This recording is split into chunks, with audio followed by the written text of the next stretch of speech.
Hello everyone, আসসালামু আলাইকুম সবাইকে। চলে আসলাম নেক্সট পার্ট নিয়ে অ্যান্ড এটাই কিন্তু লাস্ট পার্ট। যারা এখনো ফার্স্ট পার্ট দেখেননি অবশ্যই যেয়ে দেখে আসবেন। যারা ফার্স্ট পার্টটা দেখেছেন তারা অবশ্যই জানেন যে আমরা 300 ফিট ঘুরতে গিয়েছিলাম। দেন আমাদের হালকা পাতলা একটু খিদে পেয়ে যায়, যার জন্য আমরা চলে যাই রেস্টুরেন্টে। অ্যান্ড এই রেস্টুরেন্টটি হচ্ছে লালবাগ কেল্লার একদম অপোজিট সাইডে। তো আমরা চলে যাই লেভেল 3 পাস্তা ক্লাবে। সেখানকার পাস্তা খেতে অসাধারণ, তাই আমরা আর বেশি দেরি করিনি।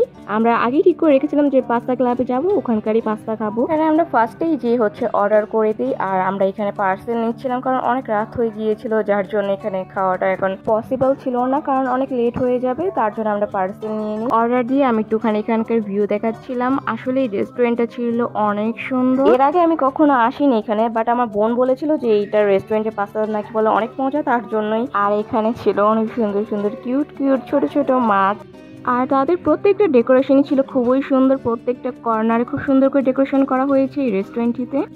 আপনারা যারা আর কি একটু সুন্দরের মধ্যে রেস্টুরেন্টে যেতে চান, তাহলে অবশ্যই এই রেস্টুরেন্টটি আপনারা সিলেক্ট করতে পারেন। নিয়ে যেতে পারেন আপনার ফ্যামিলি কিংবা ফ্রেন্ড বা আপনার ভালোবাসার মানুষটিকে সাথে নিয়ে। এখানে যাওয়ার পর আমি ভাবতেছিলাম এই জায়গাটার বিষয়ে আমি আগে কেন জানতাম না, কেন আমি এখানে এর আগে আসলাম না। লালবাগ কেল্লার সামনে মোটামুটি যতগুলো রেস্টুরেন্ট আছে সবগুলোতে আমার যাওয়া হয়েছে, কিন্তু এটাতে এর আগে আসা হয়নি। এটার বিষয় সম্পর্কে আমার বোনই আমাকে বলেছিল। যাই হোক, এখানে একটুখানি আমি ছবি তোলার জন্য রেডি হচ্ছিলাম, একটু ছবি ভিডিও করব।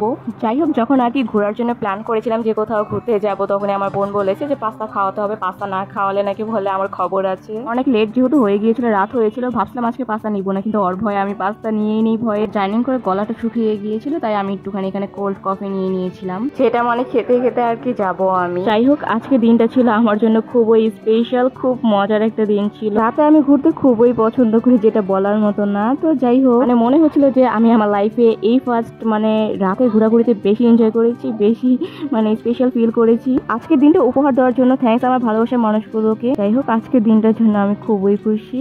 ফাইনালি বাসায় এসে পড়ে এসে আমরা পার্সেলটা আনবক্স করি, আর পাস্তাটা খেয়ে দেখি সত্যি অসাধারণ ছিল। সাথে কোক না হলে তো চলেই না, তাই কোকও নিয়ে নিয়েছিলাম। আজকের ভিডিও এই পর্যন্তই, দেখা হচ্ছে নেক্সট ব্লগে। ভালো থাকবেন সবাই, টেক কেয়ার, আল্লাহ হাফেজ।